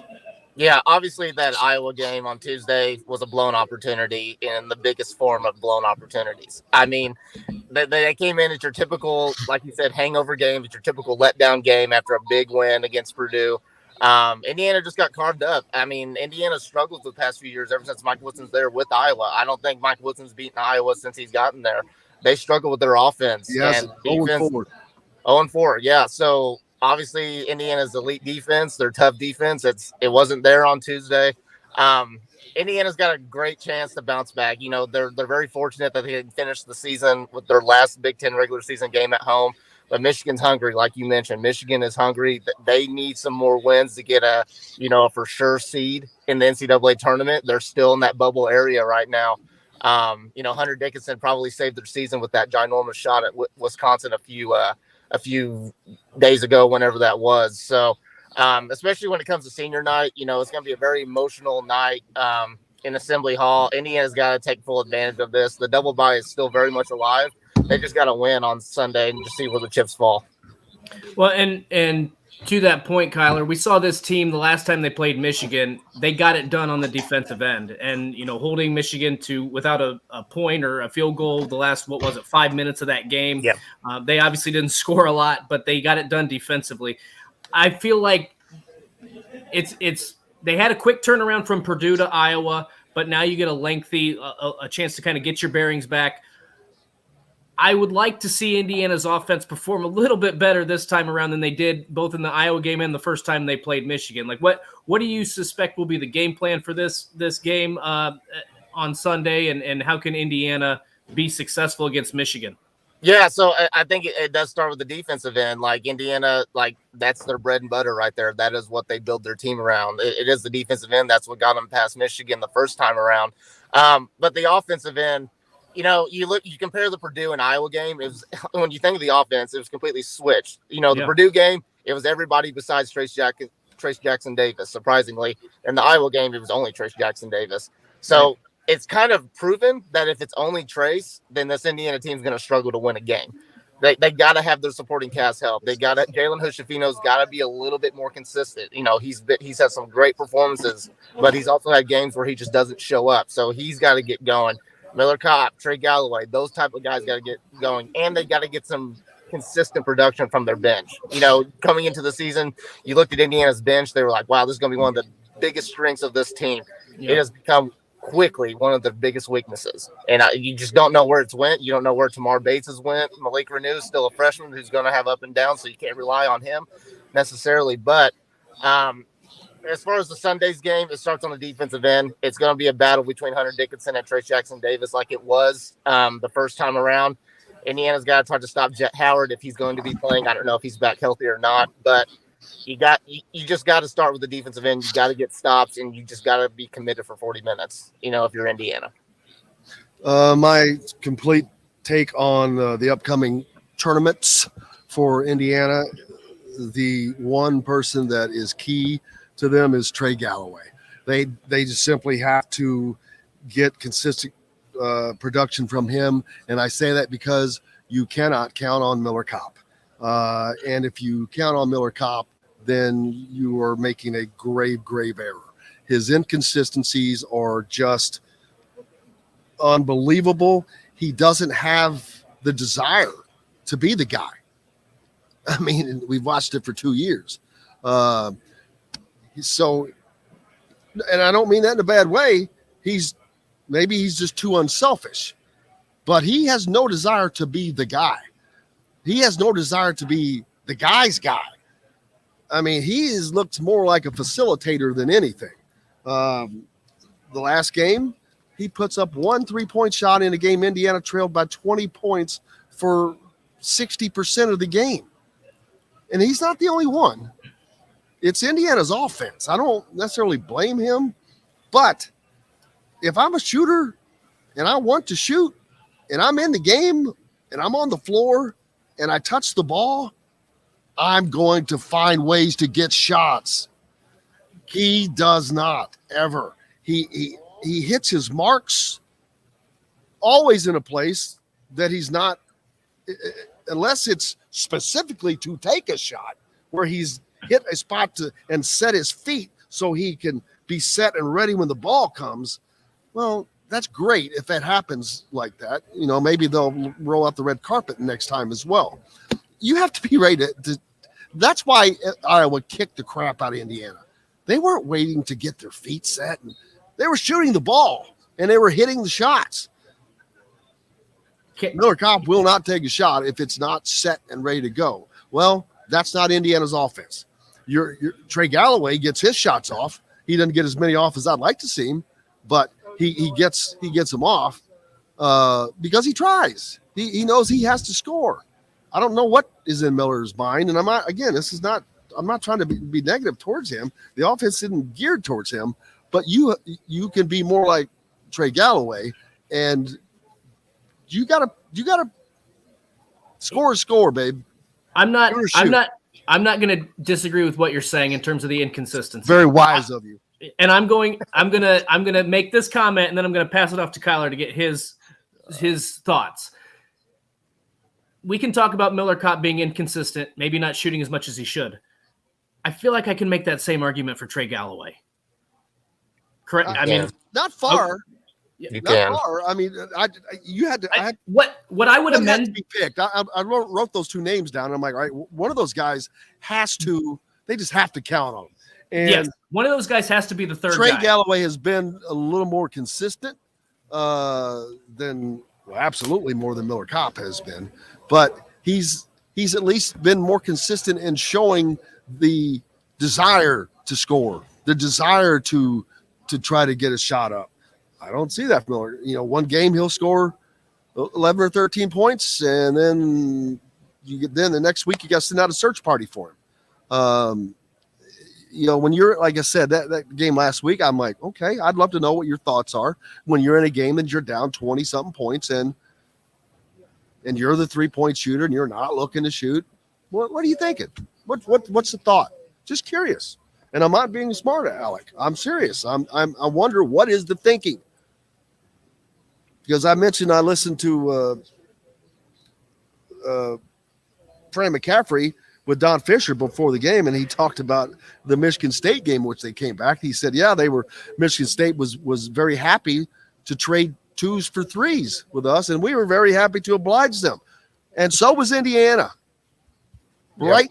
Boy, they just brought that same blueprint and put it right to work, and nothing changed. Yep. And I'll just say this quickly because I know you guys are about to take a break. I think you can make the argument, other than Trace Jackson Davis, everybody else on that team is inconsistent. Anybody, even you could even go as far as Jalen Hood-Schifino. He's got the but you always get something out of him. I mean, I agree with you, but you get when he plays at the end of the out day with him. But you can make a case for every single one on this Indiana team besides Trace Jackson Davis. I mean, yes, I agree with you guys. Miller, Copper, Trey Galloway always really need to be that third guy. If Indiana wants to win games, you got to have guys step up. And I would even throw Tamar Bates in there as well. He's got to step up as well. Yeah. Big time. Or Indiana's not going to go far in any tournament these next couple of weeks. So that's kind of my thoughts on that. Well, we'll certainly find out on Sunday where they start, where they line up, and where the party begins. What's up next for you? Anything new on the recruiting side? Not really. Travis Ferry, we got a little recruiting update on the site with him, but it's sectional week. I'll be at either Kokomo watching Flory Badungo or at Carmel watching Jalen Harrelson and Fishers tomorrow. And then Saturday, I'm hoping that if Heritage Hills makes it to their championship game and watching them, I'm going to go watch Trent Sisley. So there's a lot of sectional stuff going on with Indiana targets. So we'll have a lot going on at thehoosier.com as far as sectional coverage in these next few days. Make sure you keep it up. Give Kyler Staley a follow and follow him at thehoosier.com where you can keep up with all the news and recruiting information for Indiana. Appreciate you, brother. Yep. We got more coming up here on Indiana Sports Speed Radio, coming to you from the 2023 NFL Combine in Indianapolis. I think our Chris Denari is going to join us next, and then maybe we'll get Matt Taylor after that. Back with more, brought to you by our good friends from Meadowworks Brewing Company, a part of the Endeavor Hospitality family of businesses, served at all the Endeavor Hospitality restaurants like Southern Stone, BB's, all over. We're back with more right after this. We'll be right back to the Golf Club at Eagle Point Studios for more Indiana Sports Beat Radio with Jim Coyle, presented by Endeavor Hospitality Group and Andy Moore Honda of Bloomington. If you're looking for Ooh, excuse me. Good morning, Chris. Hey, guys. How are you? Good. How are you? Good. Just in my hotel room in San Antonio. All right. Man, so that's early. Oh, no, never mind. I was thinking San Francisco. I guess it's still pretty early for you, though.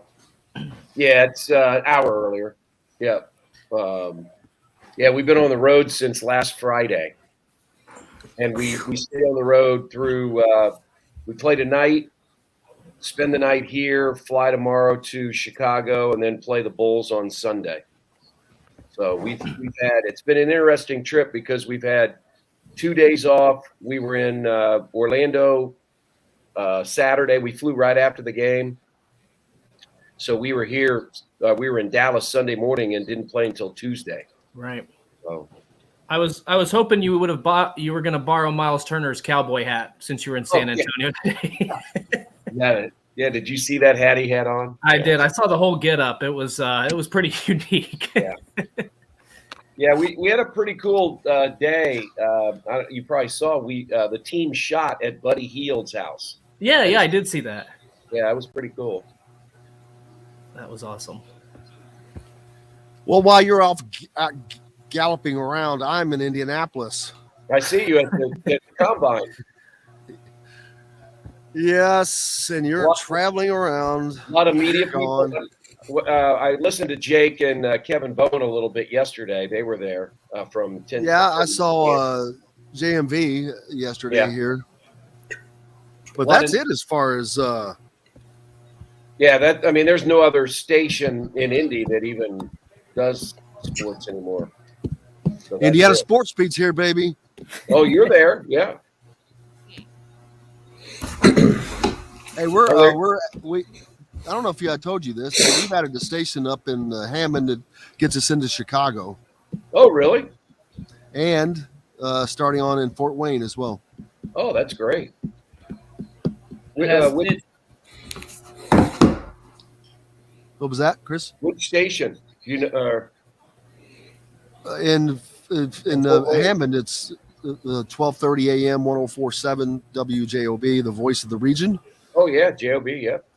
Yep, and then it's in 1280 The Fan in Fort Wayne. Oh, that's awesome. 1380 The Fan. Yeah, because they have a local show. Brett Rump does a show up there in the afternoons. Right. Here we go, guys. Will be offered in all Endeavor Hospitality restaurants. Come taste with Dr. Hobbs' Brewing, Metalworks Brewing Company. Bring your passion and your thirst. This segment is brought to you by Courtroom Sports Grill in Bedford.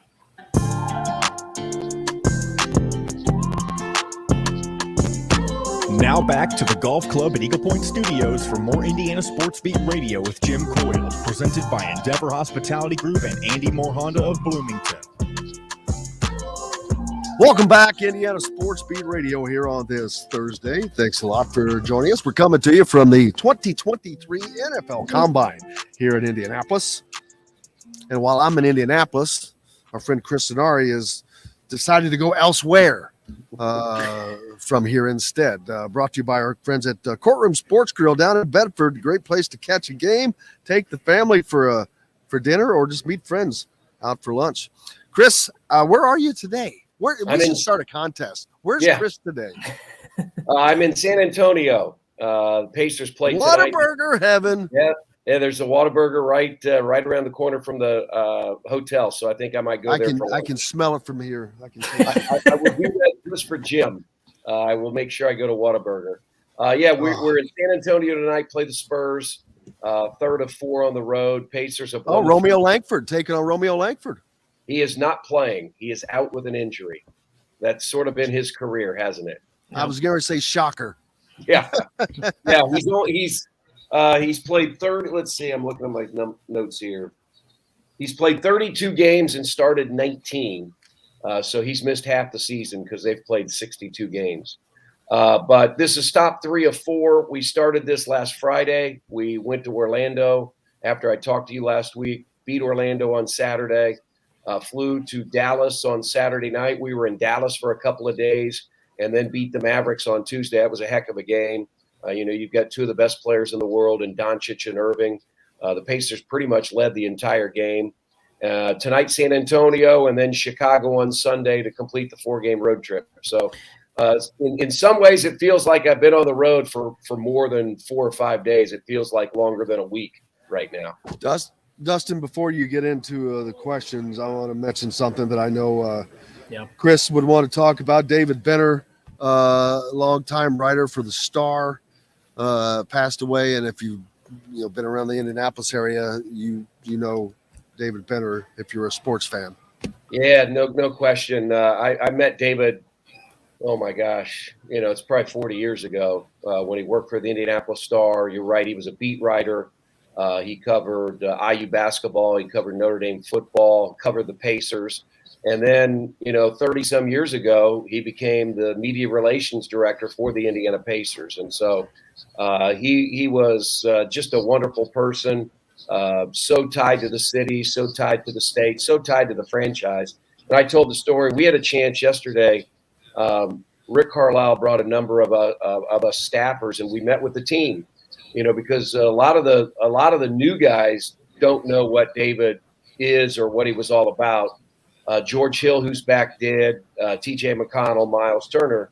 And I said, the neat thing about David, I got this job 17 years ago, and I was a newcomer to the NBA, and you would have thought that I'd been doing it for years, the way he, treated me and worked with me and all that kind of stuff. So, yeah, it was tough to watch him over the last 10 years go through the battle with cancer. And I think, we've all seen friends or loved ones go through that. And it's always difficult.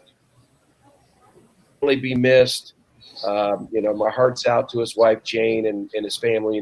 Bill Benner, his brother, longtime writer and a longtime media and communications person in Indianapolis. Yeah, yesterday was a tough day to learn that. I did not put that together until just now. I didn't even. Oh my goodness, that his brother was a writer as well. But our thoughts and prayers with the Benner family, as they have been a part of the Indianapolis fabric of sports for a long time. The Pacers have been going through a bad. They've been up, then they're down, and now it's like they're coming back up. It's like they're like a weeble wobble, man. You cannot keep the Pacers down. Yeah, I think since the All-Star break, they had that good game before the All-Star break when they rallied to beat Chicago. Played really well last Thursday. We talked last Thursday, the day of the Boston game. And that was a game they could have won. I mean, they lost in overtime 142-138, but played really, really well. And then I thought played really well in Orlando and again backed it up in Dallas. And Dustin, I think the one thing that they've done is their offense has been a lot more efficient. Everybody wants to point to defense. You got to be better defensively. And yes, that's true. But you've got to be able to put the ball in the basket on a consistent basis, get good looks, get good shots. And they've done that. Miles Turner's been terrific. Their three-point shooting's been much better. Halliburton's been really good. So that's a good recipe for success. Well, and I think to that point, in the NBA where it's a fast-paced game, when you make shots and you're driving it and even if you get better looks, it allows you to set your defense. And so I feel like the way they've been playing offense has allowed their defense to improve. Whereas, when they were going through that slump where it seemed like they couldn't stop anybody, they also weren't getting they weren't as effective on the offensive end. So to that point, I'm curious to get your thoughts on this, Chris, because I feel like there's two aspects to this. Since the All-Star break, I'm just curious. Obviously, getting Tyrese Halliburton back has been a big deal from the injury. But I'm curious to know what was the impact of the All-Star game, not just getting that break, but then having that opportunity to get back to practice and maybe get that chemistry back together, because there is no secret that obviously Tyrese Halliburton being out for a significant amount of time, working him back into the rotation, I think they were still struggling maybe with that chemistry aspect. And then he comes back in, they get a week off. They do some practice things, and then these 3 games since the All-Star break, even though they lose to Boston, they've looked good in all 3 games. Yeah, there's no question. I mean, you went through that 10-game stretch without Tyrese. You were 1-9. Yeah. If you go 500, if you're 5-5, and you've got 4 more wins, you're 32-31, and you're probably close to the top 6. You're probably 7th in the Eastern Conference. I think to your point, you're right. I mean, getting him back, getting him reintegrated into the offense, and he's done such a good job. I think the other thing is Jordan Nwora has been a really good asset, and coming off the bench for the Pacers. Hey, there's Matt Taylor. There he is. Another Division III play-by-play guy. But Jordan Nwora. You guys keep talking. Off the bench. He's had games of 18 and 16 in these 2 wins. So I think that's really helped solidify that second unit.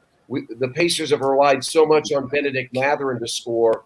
By getting another score in Jordan Nwora, that's really helped them as well. And I'm curious, Chris, too. This team is obviously below 500. There's a lot of future hope and everything like that. But first time learning. I'm trying to think of a time when the Pacers had so much optimism and maybe the results weren't quite there, knowing they're going through a rebuilding process. I mean, you just have Buddy Hield, who is lighting up the 3-point line, Tyrese Halliburton, an all-star. You've got Miles Turner, who's making all kinds of records with the Pacers this year. I'm just trying to remember, has there been a time in your career doing this where there's been, maybe the results aren't quite there yet, but you just see how bright the future is based on what a number of these players are doing? Yeah, I mean, it's a little bit different because I think back in 2011, 2012, after they had the draft with Paul George and Lance Stevenson, they had made the playoffs in 2011 under 500. They got beat by Chicago in the first round when Derrick Rose was the MVP. And I think you felt like you had some young talent. You had Roy Hibbert, and you had the makings of what could be a really good team. And then that's when you added David West and George Hill. You got George Hill in the trade with San Antonio. You got David West as a free agent. And I think at that point, that summer, even though you were coming off a less than 500 year, you really felt like this was a team that could take the next step. And so I would compare that to now, because I think that's where you feel like the Pacers can be right now, that in a year they can take the next step. Now, they've not given up on this year. Right. I mean, but I think, the future's pretty bright. You've got a lot of good pieces. You've got a lot of good contracts. You got a lot of money in the summer for free agency or to create trades. Puts you in a really good position to make your team better in the summer of 2023. And hey, I don't know if we've ever. It's the first. You got Matt Taylor and Chris Denari. What's two up, voices CD? of Indianapolis, baby. How you doing? Hey, I'm great, Matt. The other thing we like to say, Jim, is we are both former Division III athletes. I went to Wabash. Matt went to Franklin. It's great. You don't have to go to Syracuse or Missouri or IU or Ball State. Yep. You can do it. Oh, wait, Dustin, Manchester. Manchester as well. Yep. And I played tennis, so there's three Division III athletes all in the same room. 3 Division III athletes here. Yeah, but Chris is a national champion, so we should distinguish that, right? There's a big difference between, no disrespect, Dustin, playing tennis or winning a conference championship in football. My man here won a national freaking championship and on the basketball hardwood.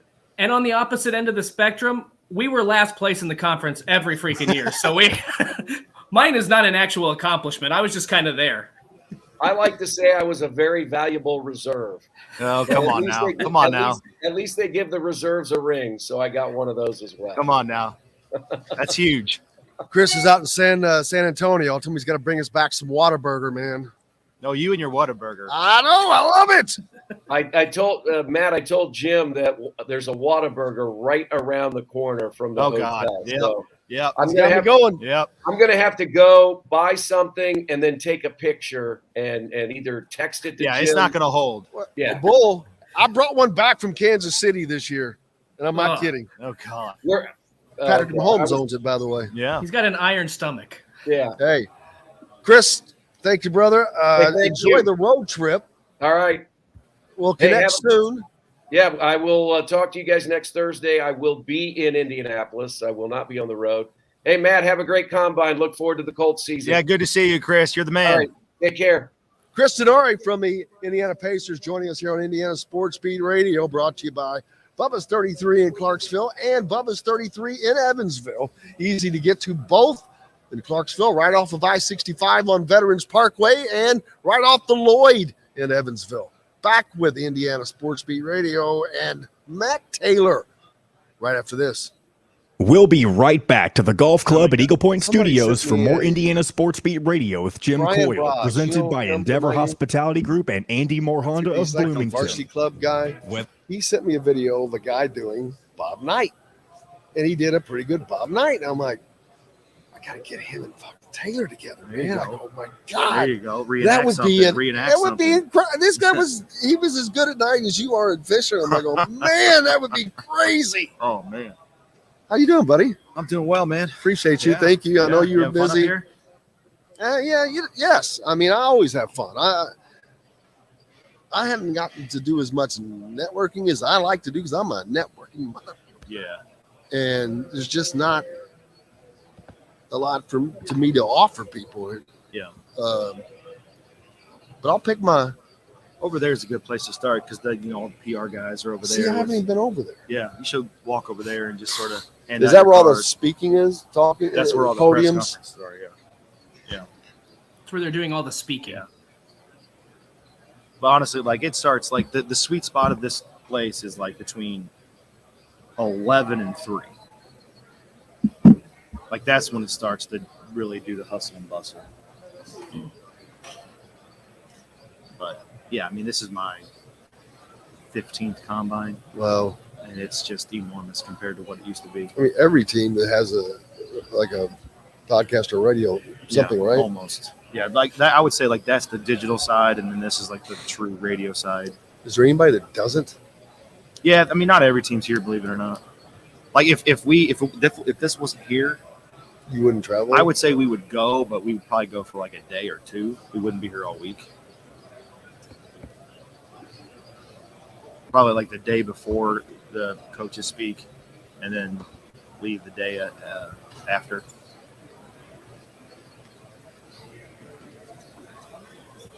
How many stations are you guys on? It's at Fort Wayne and Hammond, Chicago. And how do you do that? Like, who? Call and reach out. I see somebody, or I ask, or I. And how's the business relationship work? For us, it's generally always the same. It's just a barter, straight trade. Hey, we're giving you a free content that you don't have to do shit with, produce or nothing. And we split the ad time. You get half the ad time, I get half the ad time. Okay. So they make money off sell ads for the show they don't have to spend a nickel on. Okay. All right, 30 seconds, guys. You that's how you're making the money is It's selling ads. Yeah. Restaurant located at the corner of Patterson and Rogers in Bloomington offers a variety of freshly Get us made on someplace, brother. foods in limestone with their love of Southern eateries. You're on With quality, Main local, Bloomington. and organic food as their main focus. Jim, can you hear me? Strives Really to always no. provide their guests You're on with an cover all dining Chicago. experience. With weekly specials, quick incentive service, Evansville on Southern Stone ESPN down Restaurant there. provides What station are you on? five-star comfort food with a We're Southern not on the charm station, at but two-star Waving, prices. Dustin. Southern Stone We're talking to Restaurant the is part of station. Endeavor Hospitality's Wow Club. Can you hear us? This segment is brought to you by K-Bello. Now back to the Golf Club at Eagle Point Studios for more Indiana Sports Beat Radio with Jim Coyle, presented by Endeavor Hospitality Group and Andy Moore Honda of Bloomington. Welcome back to the 2023 NFL Combine here in Indianapolis. We're brought to you by our good friends from K-Bello, part of the Endeavor Hospitality wealth of restaurants located on the square in Bloomington. Get you some the tastes and traditions of Southern Italy right here in Southern Indiana, Matt Taylor, joined by the voice of the Colts, Matthew Taylor, for the first time live. What's going on, man? Yeah. Good to see you. I know. You guys have been at Media Day for Big Ten stuff. You've been covering Colts games. Were you at Grand Park? We were not there yet. We're trying to I was trying to stretch out this year. We'll be there this year. Yeah. It's planning, man. I'm not the best planner. I need a planner. Yeah, you do need a little. I need a planner. I need a planner person. Get you a notebook. Start. That notebooks didn't work. So I end up having 3 of them. Oh God. Like I do. I end up having this one, another one, and I'm like, they're all in different ones. I'm like, well, that's in the wrong place. But well, you're talking to Mr. Type A, so I can't help you there. I am Type A as it gets. I wish that we were on the same line, brother, because I'm a lost ball in high weeds. This is a spectacle for the NFL. It is a great networking event. It's so many things with all the players that are coming here looking for jobs, in essence, all the GMs that are here, the coaches that are here, for those guys, but also the meetings and everything. There's so much that goes on, even with you guys, all of the communications for all of the teams.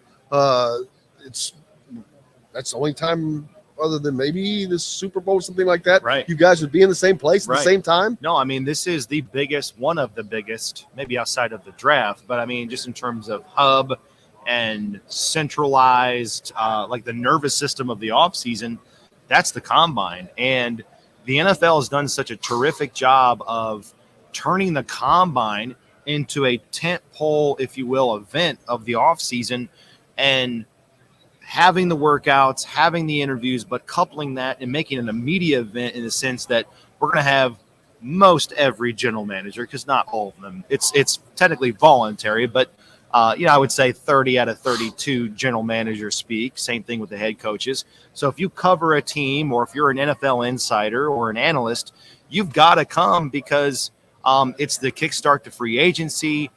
It is sort of like the offseason State of the Union for 32 teams, with their GMs and coaches being up there and talking about, how the season ended, what's coming up in free agency, how we're looking at the draft, changes to the coaching staff. I mean, this is really the first time that, again, if you cover a team, it's the first time hearing from your general manager or head coach since the end of the season, which, believe it or not, it's a long time ago. That's for the Colts. I mean, their season ended 8 weeks ago. Which, in NFL terms, that's a lot of time. So, I mean, it's just hilarious, because the Super Bowl is over. 2 weeks later, it's the combine. 2 weeks later, it's free agency. 3 weeks after that kind of settled down, it's the draft. So, I mean, there really is no such thing as the NFL offseason, and in the combine is, I mean, it used to be a blind event because you couldn't cover it, you couldn't see the workouts. That's no longer the case. But the combine is just such a, like, there's no game, like there's no real like payoff, but yet there's 4,000 credentialed media here.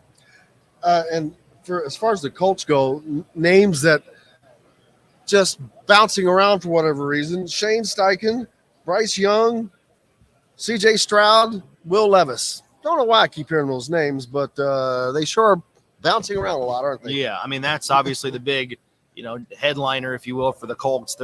I mean, that's what you get after a 4-12-1 season. A lot of speculation on what they're going to do at quarterback. They're sitting at number 4. Ryan Poles, the general manager of the Bears, he's on record here at the combine saying, we have a lot of trust and faith in Justin Fields. And so, like, all the bells and whistles and alarms are going off. That sent everybody into the next mode. Right. So now, okay, it's, there's a for sale sign on that number 1 pick, and who's going to be involved in that? What will it take to get up to number 1? Do you need to get up to number 1 if you're a team like the Colts to get a franchise quarterback, to get the guy that they covet in a lot of different senses? One, so you get the guy that can give you some franchise stability, considering all the different, quarterbacks this team has had, the quarterback carousel and the offensive instability, but also get the guys so that the Houston Texans don't get that guy that you really covet, if indeed that's the case, so that you don't have to play that guy twice a year for the next decade, playing inside the AFC South for Houston. So I think it really all boils down to the Colts' evaluation of these quarterbacks in their determination on, do they need to go up from 4 to 1? Because if you do that, I still think that incorporates giving up, your first-round draft pick for next year, which is really, really important considering, they're going to have holes, they're going to have needs. They're not just a quarterback away, in my opinion, from being in that upper echelon of the AFC with teams like the Chiefs and the Bills and the Bengals, so on and so forth. So I think it just boils down to, is Bryce Young significantly better than C.J. Stroud or the rest of those top quarterbacks?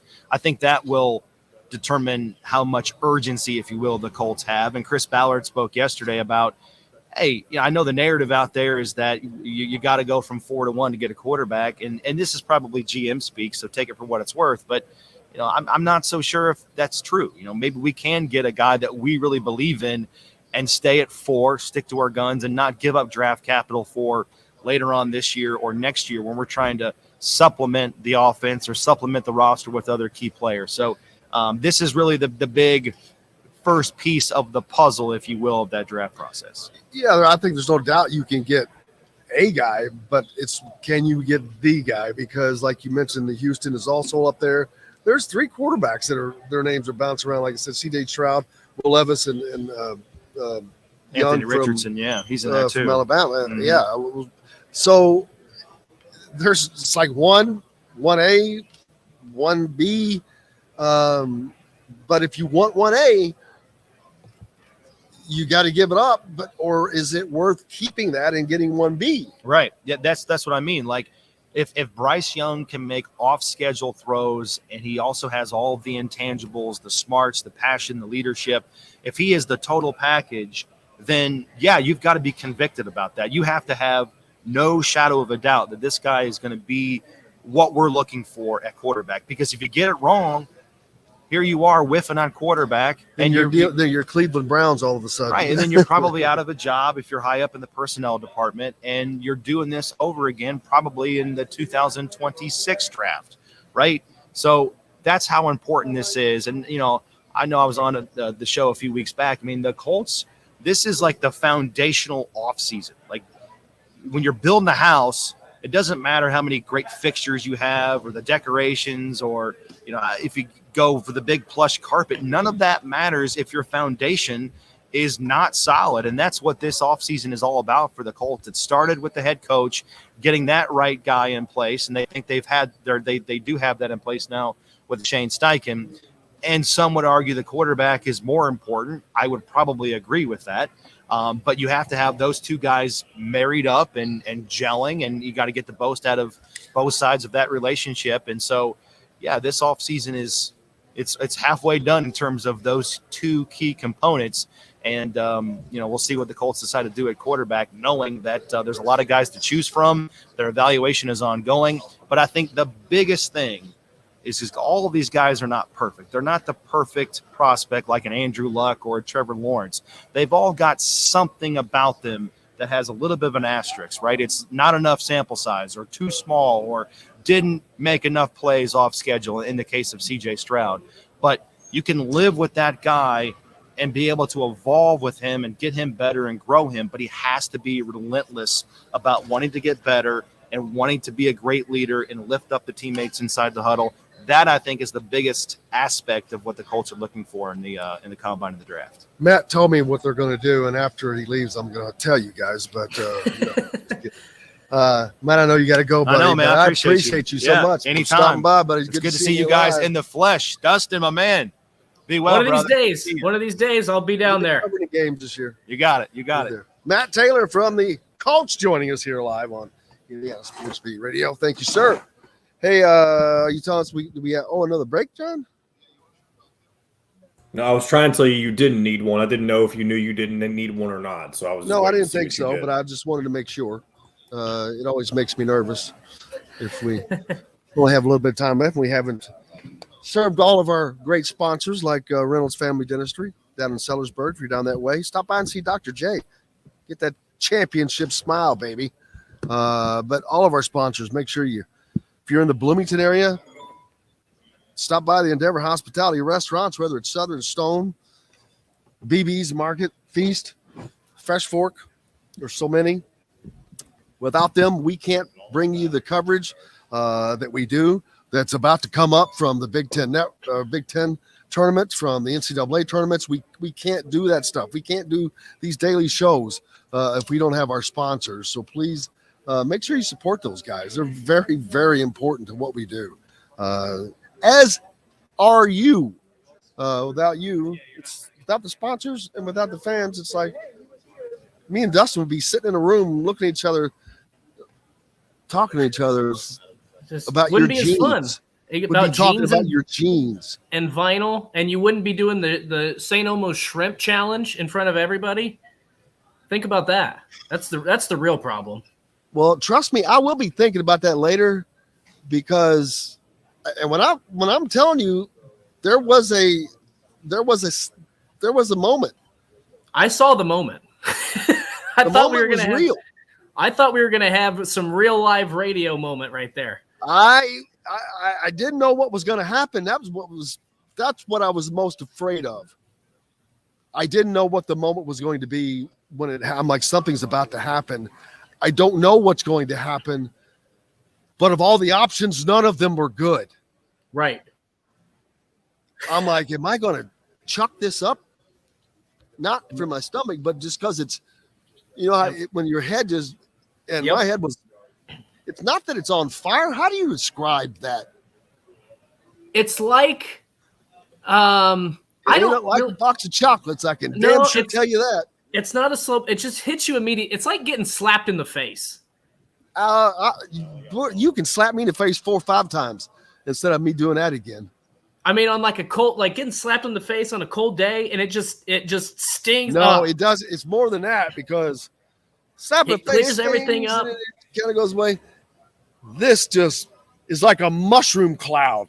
It is. Well, inside of your but I don't even nasal think passages and all. It's just like this mushroom cloud explosion has gone off, and you're waiting for it to subside. You're like, is it going to subside?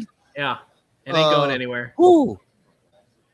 Michael thinks that the ISB Hoosiers are due to make some noise in the Big Ten tournament.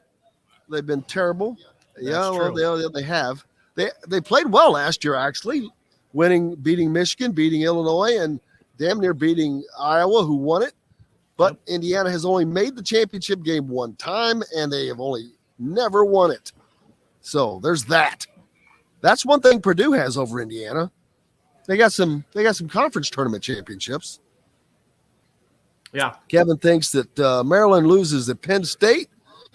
Very possible. Northwestern loses at Rutgers. Both of those are very possible. And that would give Maryland and North, or at least Maryland back-to-back losses. It would give Northwestern back-to-back.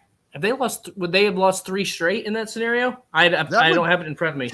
It's like you need an abacus. You go home and start You do. slide rule Yeah. and It's insane. this, that, and the other thing. I mean, I can't There you go. remember anything like it. There you go. Jamie says if you like Bloody Marys, add some St. Elmo's cocktail sauce to it. Holy son. cow. That would Never be, thought about that. That's a spicy Bloody Mary for you. that would be miserable. Ooh. No, it's not. You don't taking a drink of that every no. Dude, have you ever had a spicy Bloody Mary? What is wrong with you? I have. First of all, I'm not I'll drink one, but I'm not huge on them. Second of all, adding that I'll drink one, but I'm not huge on them. What is that? What in the world is that? I don't know what that was. That was me being prim and proper, apparently. Yeah. I mean, I don't know where to go. Now I'm starting to understand why you guys were talking about your jeans before I came on the show now.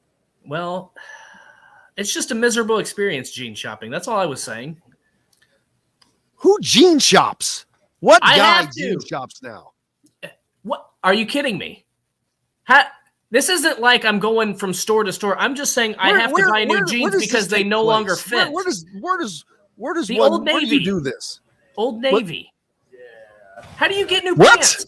Old Navy. Why don't you just go to the Gap? How do you look, I already said earlier we need to get Mitchell on the show to see if he gets his jeans still from Baby Gap. But I'm a TJ Maxx guy. How do you buy pants if you don't go out and get them? How do you know if they fit or not? Well, I don't need jeans that often. Well, I don't need. How do I say this? I needed a new, all I have is Holy jeans and jeans that Just don't go to fit. TJ Maxx. They got everything. Well, I didn't know Maxx. TJ Maxx sold jeans. What? I didn't know they sold jeans. They sell anything. Okay. They'll sell you if you want them to.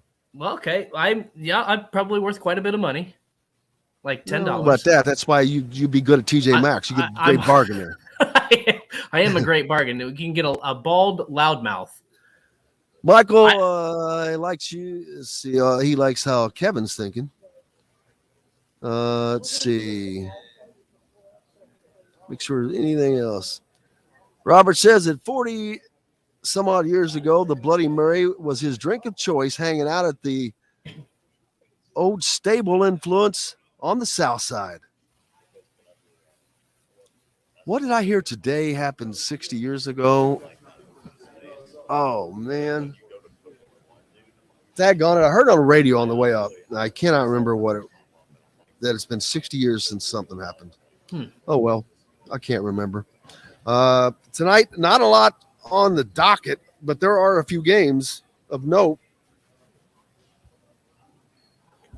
We already covered a couple of those earlier, correct? Yep.